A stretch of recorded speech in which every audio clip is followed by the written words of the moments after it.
উপস্থিতি ও সম্মানীয় ওলামায়ে কেরাম, ইসলাম দরদি ভক্তবৃন্দ, পর্দার রশি মা ভগ্নীগণ, সর্বপ্রথম আমার আন্তরিক সালাম, আসসালামু আলাইকুম ওয়া রাহমাতুল্লাহি ওয়া বারাকাতুহু। আলহামদুলিল্লাহ, যাবতীয় তারিফ প্রশংসা বিশ্বনিয়ন্তা মহান করুণাময় আল্লাহ তাবারক তাআলার নিমিত্তে, যে আল্লাহ আপনাকে আমাকে আমাদের সকলকে পবিত্র মিলাদুন নবীতে আসার শক্তি ক্ষমতা তৌফিক দিয়েছেন, সেই আল্লাহর শুকরিয়া করতে একবার করুন আলহামদুলিল্লাহ। অতঃপর আপনার নবী আমার নবী তত বিশাল জাহান্নাম নবী কুল কায়নাতের নবী 18,000 মাখলুকাতের নবী নবীদের নবী নবী মুহাম্মদুর রাসূলুল্লাহ সাল্লাল্লাহু আলাইহি ওয়াসাল্লামের প্রতি সহস্র কোটি দরুদ ও সালাম বর্ষিত করবিত সকল ব্যক্তি বলে উচ্চ স্বরে বলুন আল্লাহুম্মা আমিন। আমার ভাইরা আমার, আপনারা সকলেই অবগত যে এটা মুহররম মাস, আর এই মুহররম মাসে নওসায় রাসূল হযরত ইমাম হুসাইন রাদিয়াল্লাহু তাআলা আন কারবালার প্রান্তরে শহীদ হয়েছিলেন। খালি উনি একাই নয়, ওনারা এক এক করে 72 জন কারবালার প্রান্তরে শহীদ হয়েছিলেন। জোরে বলেন সুবহানাল্লাহ। ইমাম হুসাইন রাদিয়াল্লাহু তাআলা আন কত বছর বয়সে, ওনার কত বছর বয়স আর কত বছর বয়সে ইমাম হুসাইন রাদিয়াল্লাহু তাআলা কারবালার প্রান্তরে শহীদ হয়েছিলেন? কিতাবের মধ্যে লিপিবদ্ধ আছে ইমাম হুসাইন রাদিয়াল্লাহু তাআলা আন 56 বছর বয়স, 56 বছর 5 মাস 5 দিন। কত বললাম? 56 বছর 5 মাস 5 দিন। এই 56 বছর 5 মাস 5 দিন 61 হিজরি 10ই মুহররম, বুঝেছেন? 61 হিজরি 10ই মুহররম 28শে অক্টোবর, আর 681 খ্রিস্টাব্দে 72টা জখম নিয়ে, নিজের শরীরে 72 খানা জখম নিয়ে কারবালার প্রান্তরে শহীদ হয়েছিলেন। জোরে বলেন সুবহানাল্লাহ। ইমাম হুসাইন রাদিয়াল্লাহু তাআলা আনের শৈশবের একটা ঘটনা বলি। আপনার আমার নবী, দুজাহানের নবী নবী মুহাম্মদুর রাসূলুল্লাহ সাল্লাল্লাহু আলাইহি ওয়াসাল্লাম নামাজ অবস্থায় ছিলেন। আর ওই নামাজ অবস্থায় যখনই ছিলেন, আমার ইমাম হুসাইন রাদিয়াল্লাহু তাআলা শৈশবকালে ছুটতে ছুটতে দৌড়তে দৌড়তে এসে হযরতে নবী পাক সাল্লাল্লাহু আলাইহি ওয়াসাল্লামের এই কাঁধ মুবারকে বসে গেছিলেন। কাঁধ মুবারকে বসে গেছেন, আর আমার নবী কিন্তু নামাজ অবস্থায় সাজদাতে গিয়ে সাজদার তাসবিহ পাঠ করতেছিলেন। জোরে বলেন সুবহানাল্লাহ। ভক্তরা আমার কিতাব বলে একবার নয়, দুইবার নয়, আপনি আমি 3 বার 5 বার 7 বার নাকি? তো 5 বার 7 বারের দিকে খুব কমই যায়, 3 বার বেশি বেশি নাকি? কোন সময় আবার 8 বারও হয় সাজদা তাসবিহ নাকি?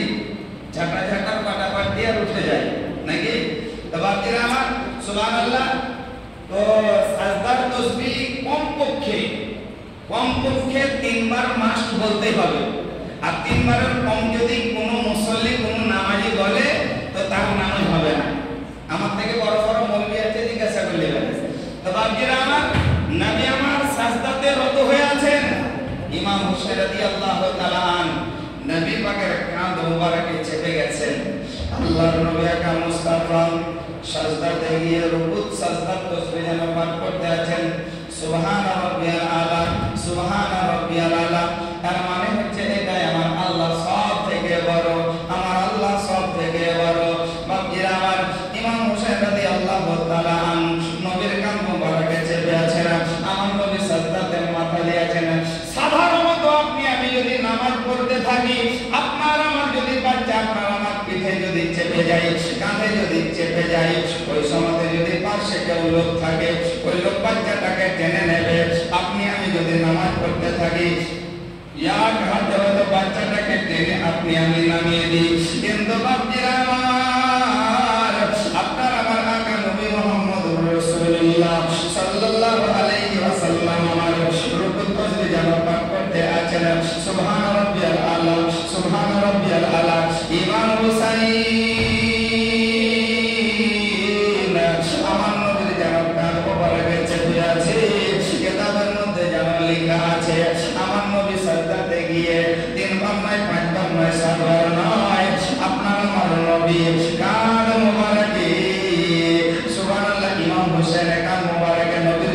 চেপে থাকেন ওই অবস্থাতে আমার নবী সাজদাতে মাথা দিয়ে সাজদার তাসবিহ 72 বার পাঠ করেন। আল্লাহর নবী আমার বলেন আমার কাঁধে ইসলামের ঝান্ডা চেপে আছে, আর আমি যদি সাজদা থেকে মাথা তুলে দিই তাহলে ইসলামের পতাকাটা ইসলামের ঝান্ডাটা তার মাটিতে পড়ে যাবে, জমিনে পড়ে যাবে। আপনারা আমার নবী চিন্তা করছেন এটাই, আমি সাজদা থেকে কতক্ষণ পর্যন্ত মাথা উঠাবো না যতক্ষণ পর্যন্ত আমার নওসা ইমাম হোসেন আমার কান থেকে না নামবে। আল্লাহর নবী কতক্ষণ পর্যন্ত যেন তাসবিহ মানে পাঠ করতে থাকলেন। ইমাম হোসেন যতক্ষণ নবীর কাঁধে চেপে থাকলেন, কিতাব বলে আমার নবী 72 বার সাজদা তাসবিহ যেন পাঠ করলেন। যেমন 72 বার পাঠ করা হলো, ওই মধ্যেই ইমাম হোসেন কাঁধ থেকে নেমে বাড়ি চলে গেলেন। বাড়ি চলে গিয়ে আমার নবীর নওসা হযরত ইমাম হোসেন রাদিয়াল্লাহু তাআলা আনহু সুবহানাল্লাহ ব্রাদার ইসলাম নিজের মা জননী হযরত ফাতেমাকে বলেন আম্মা জান আজকে আমার নানু জানের সঙ্গে আমি একটা জানা ঘটনা ঘটিয়ে দিয়েছি। বলে বেটা তুমি কি করেছো? বলে আম্মা জান আমার নানা যখন নামাজ অবস্থায় সাজদা অবস্থাতে আমার নানা ছিলেন, ওই সময়তে আমি আমার নানার কাঁধে বসে গেছিলাম, কাঁধের উপরে চেপে গেছিলাম, আর আমার নানা কাঁধের যখন আমি চেপে গেছিলাম আমার কারণে আমার নানা সাজদা থেকে মাথা তুলতে পারছিল না। আমার নানা আমি যখন কাঁধ থেকে নেমে গেলাম আমার নানা সাজদা থেকে মাথা তুলল, তোলার পরে আমার নানা জান বলল আমার নওসাইন হুসাইন আমি আজকে সাজদার তাসবিহ তোমার কারণে 72 বার পাঠ করলাম।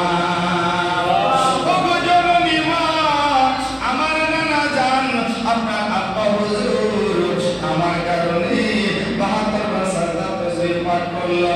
মা ফাতেমা জাহরা রাদিয়াল্লাহু তাআলা আনহা নওসাই রাসূল হযরত ইমামের কথা শুনে বলে ও বেটা ইমাম হুসাইন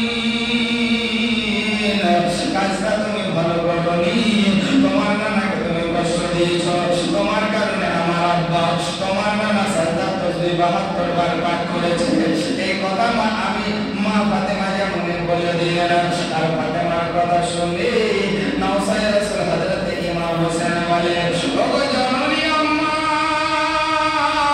ওয়াদা করছি মা কসম খাচ্ছি মা গো আমার কারণে তোমার আব্বা 72 বার সাজদা তাসবিহ পাঠ করেছে, কিন্তু আমি ওয়াদা করলাম গো মা আমার নানার উম্মতের খাতিরে আমরা 72 জন কারবালা প্রান্তরে শহীদ হয়ে যাব।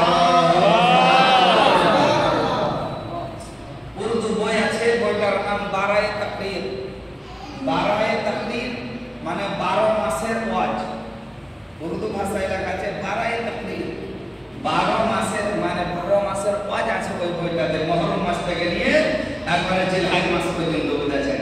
তো 12 ওই কিতাবের মধ্যে দেখবেন শহীদের সুবহানাল্লাহ যখন আপনি করবেন তো এই মুহররম মাসের ঘটনার মধ্যে পাওয়া যায় যে শহীদ বর্গদের মধ্যে 1 নম্বর থেকে শুরু করে 1 2 1 2 করে 72টা সিরিয়াল আছে, আর 72 জন এই দিন ইসলামের খাতিরে কোরআন হাদিসকে রক্ষা করার জন্য কারবালার প্রান্তরে 72 জন শহীদ হয়ে গিয়েছিলেন।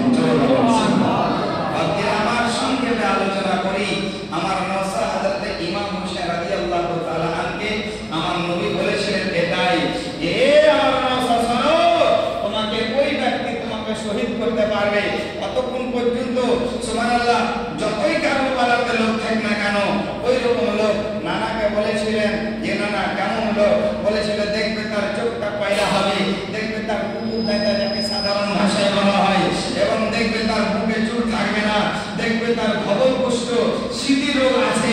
এ বাকিরা আমার এটা বলে নওসাই রাসূল হযরত ইমাম হোসেনের যখন সিনা বা বুকের উপরে সেই ইবনে জাইদের লস্কর সুবহানাল্লাহ খালিদ বিন ওয়ালিদ যখন বসেছে বুঝাছেন এই খালিদ ইমাম হোসেনের সিনাতে যখন বসেছে তো সুবহানাল্লাহ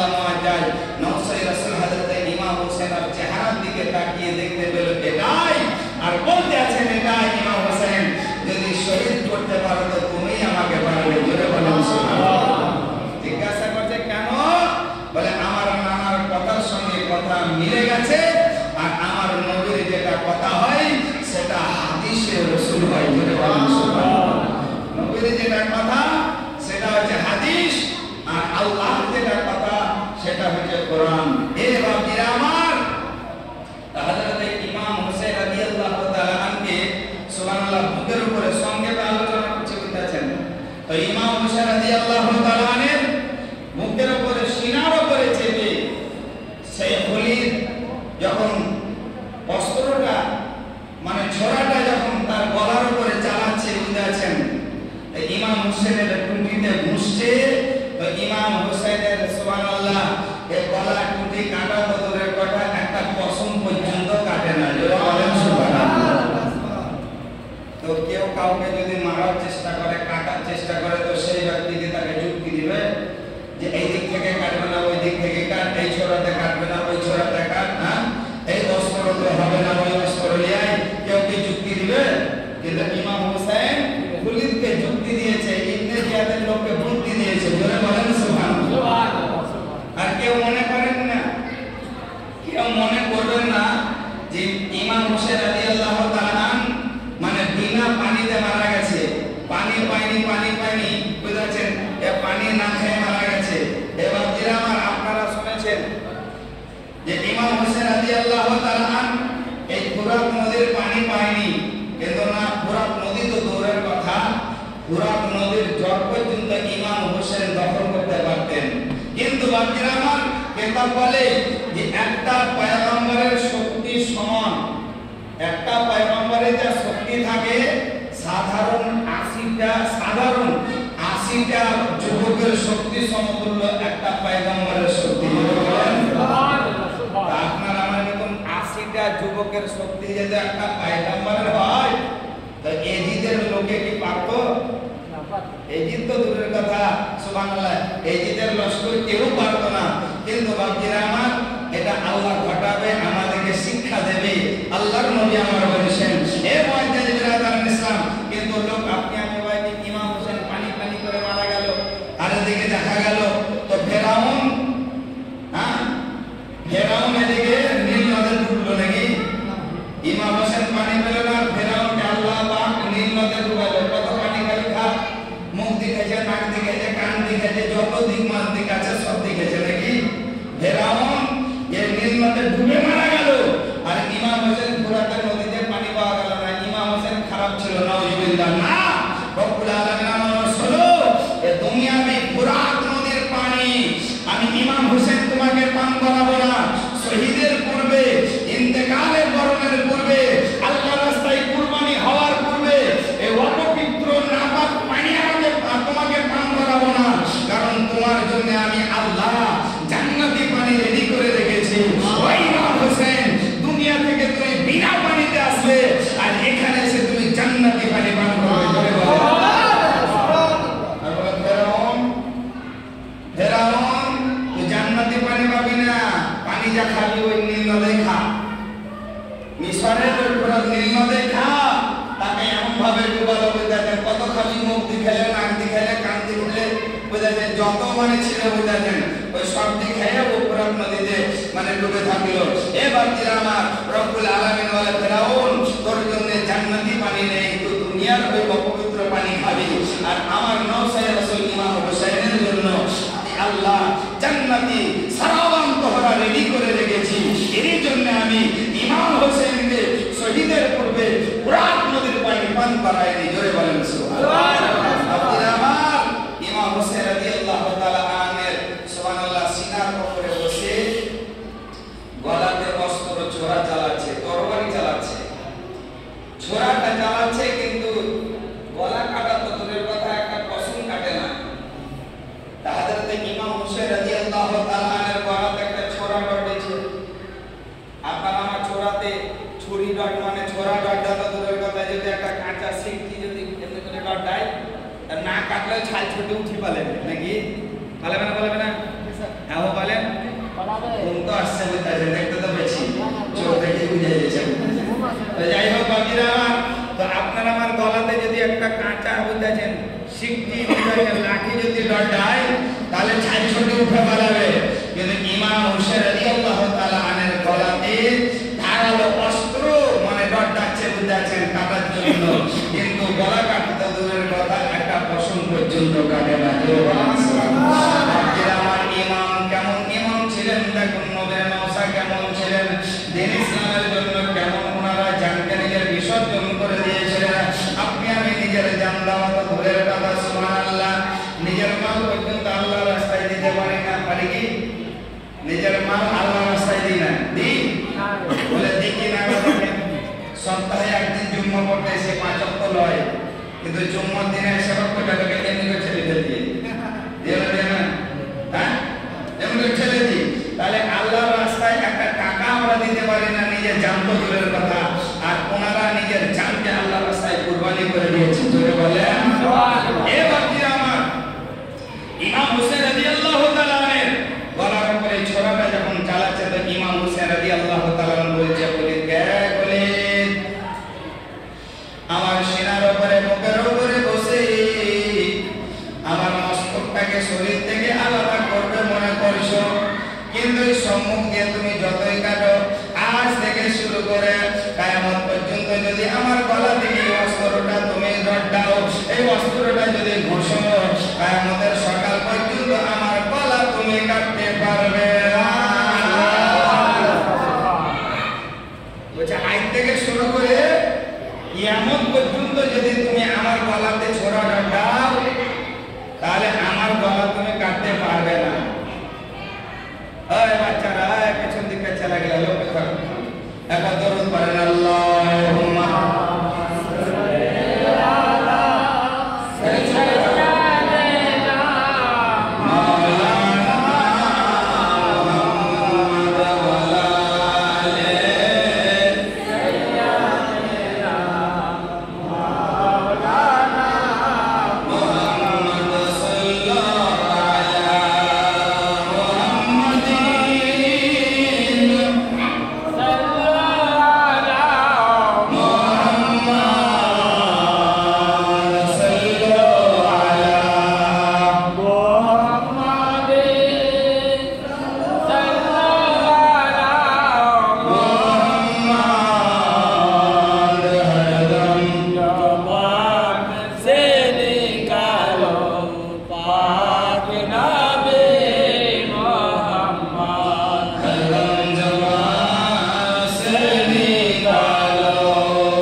ইমাম মুশাররদি আল্লাহু তাআলা আনের বুকের উপরে বসে তরবারি তরিকা ছোরাটা ঘুষে যাচ্ছে।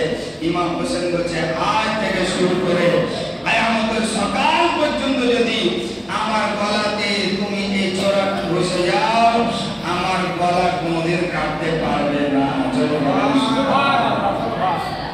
ইবনে জিয়াদের লস্কর বলেন ইমাম হোসেন হোসেন রাসূলকে জিজ্ঞাসা করে, ও ইমাম, এত ধারালো অস্ত্র, এই অস্ত্র দ্বারাই কেন তোমার গলা কাটবে না? কিসের জন্য কাটবে না বা কাটতে পারবো না?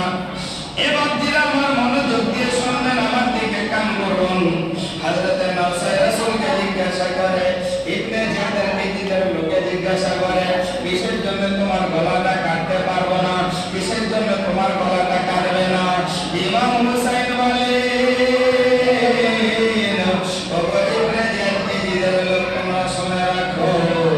এই গলা আমার এরই জন্য কাটতে পারবেন না, এই গলাতে আমার নবী দো জাহান চুমা দিয়েছে।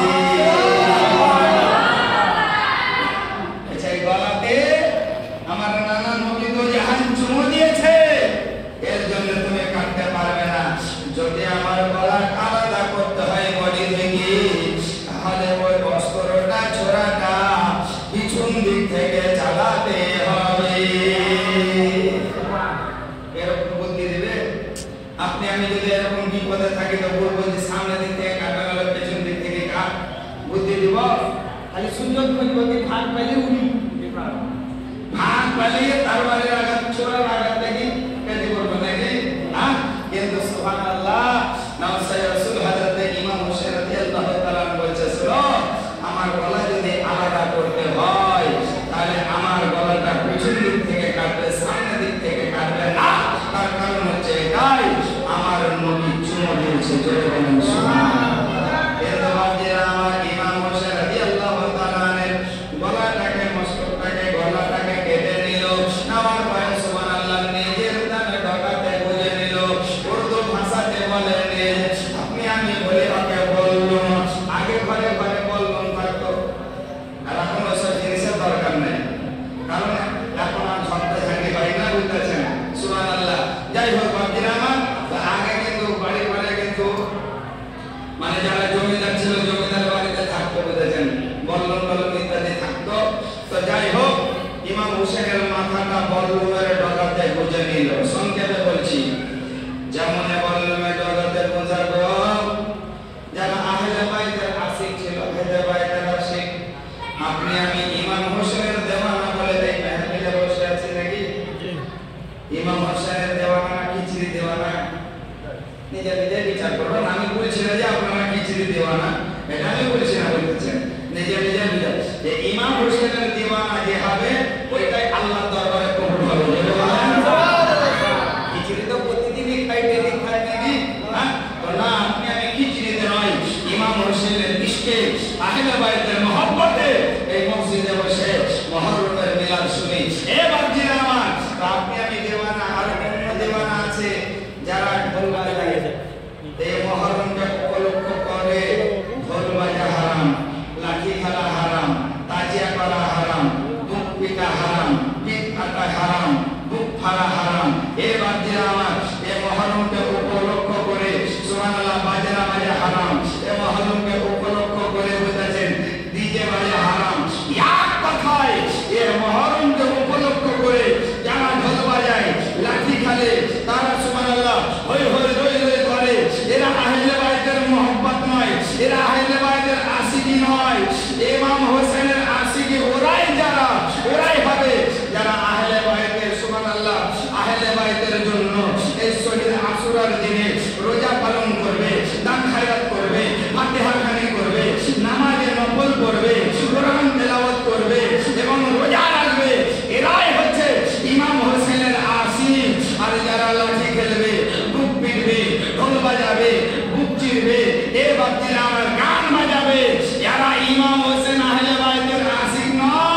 বললমের ডগায় গুজে নিয়েছে।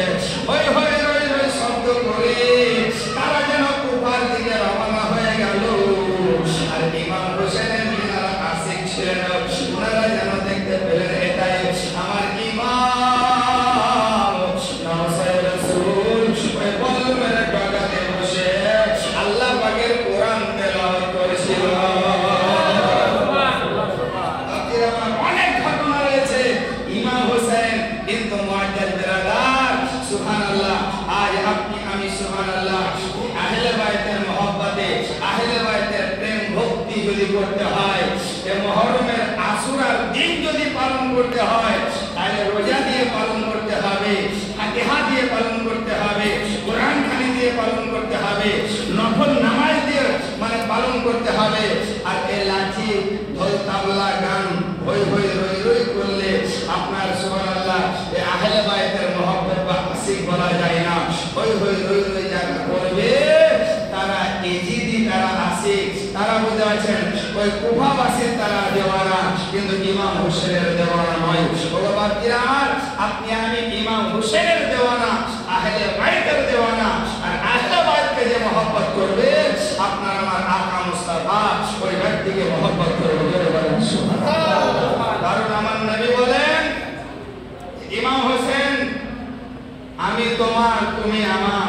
ইমাম হোসেন রাদিয়াল্লাহু তাআলা আন সুবহানাল্লাহ বাপজিরা আমার, ইমাম হোসেন রাদিয়াল্লাহু তাআলা আন সুবহানাল্লাহ এমনই এই দিন ইসলামকে রক্ষা, দিন ইসলামকে বাঁচাবার জন্য এই বাপজিরা আমার সুবহানাল্লাহ নিজের জানকে এই কারবালার প্রান্তরে শহীদ করে দিয়েছে।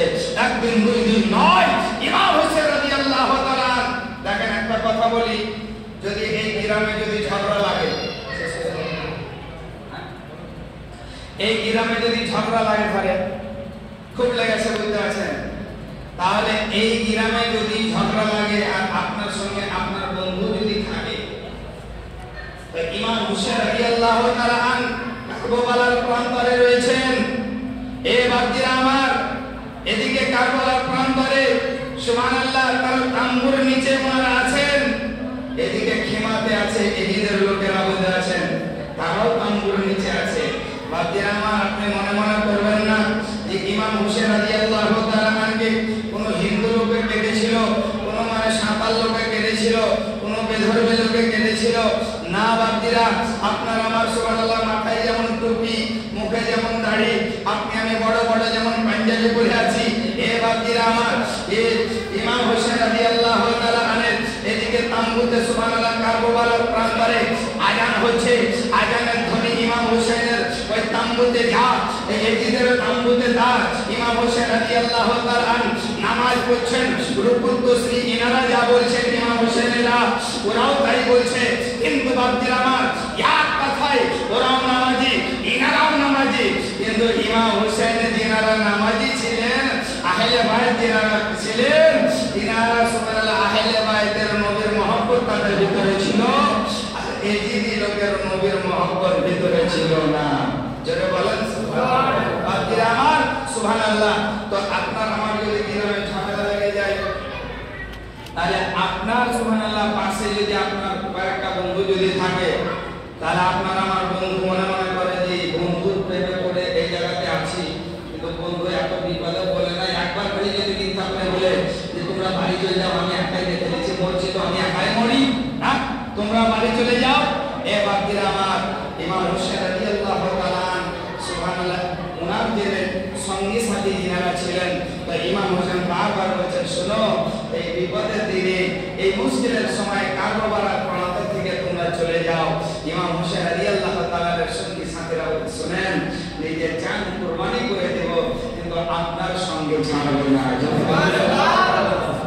ইমাম হোসেন রাদিয়াল্লাহু তাআলার বিবি কারবালাতে ছিলেন তাম্বুর নিচে।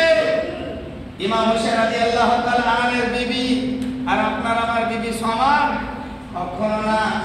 আপনার আমার বিবি মুশকিলের সময় থাকে না, থাকে কি? যদি ধরেন এক সপ্তাহ অসুখে পড়েন, 2-3 দিন খুব ভালো লালন পালন করবে, বুঝেছেন, লালন পালন সেবা সূত্র করবে, টাইম টাইম ওষুধ, টাইম টাইম খাবার, তারপর শরীর কাপড় টাপড় ইত্যাদি একদম টাইম টাইম দিবে।